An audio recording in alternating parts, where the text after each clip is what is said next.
محمد بن سعید رحمت اللہ تعالی علیہ فرماتے ہیں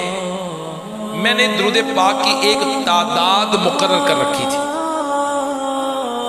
روزانہ اتنی مرتبہ میں درود پڑھا کروں گا، تو اتنی بار پڑھا کرتا تھا اور درود شریف پڑھ کے میں سو جاتا تھا۔ الحمدللہ درود پاک کی برکت سے ایک بار مجھ پر کرم ہو گیا، میں سویا تھا، قسمت جاگ اٹھی اور میں نے دیکھا پیارے آقا علیہ الصلوۃ والسلام ہمارے گھر میرے کمرے میں تشریف لے آئے۔ اللہ اکبر، نور مصطفیٰ کی چمک دمک سے پورا کمرہ جگمگا اٹھا، میرا کمرہ جگمگا اٹھا، اور واہ میری خوش قسمتی، میرے کریم آقا رحیم آقا معراج کے دولہ غریب پرور نبیوں کے سرور صلی اللہ تعالی علیہ وسلم کرم کی بارش برساتے ہوئے مجھ غلام کے قریب تشریف لائے اور محبت برے انداز سے فرمایا، اے میرے پیارے امتی،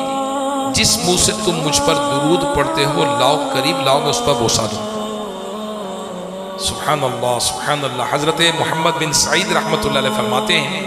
کہ نبی کریم صلی اللہ تعالی علیہ وسلم کا یہ فرمان سن کر مجھے حیا آئی کہ کہاں میں،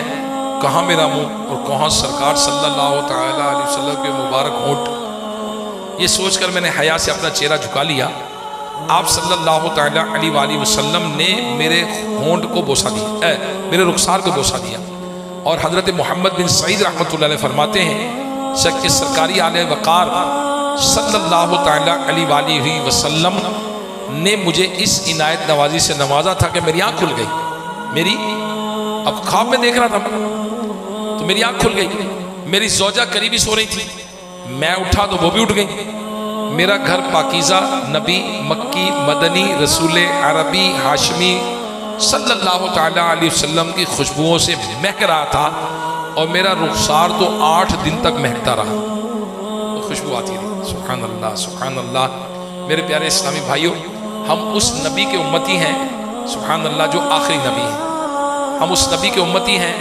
جو چمکتے چہرے والے ہیں، ہم اس نبی کے امتی ہیں جو امام الانبیاء ہیں، ہم اس نبی کے امتی ہیں جس کو اللہ تبارک و تعالیٰ نے اپنا دیدار کروایا، ہم اس نبی کے امتی ہیں جو ساری کائنات کے لیے رحمت بن کر آئے۔ سبحان اللہ سبحان اللہ۔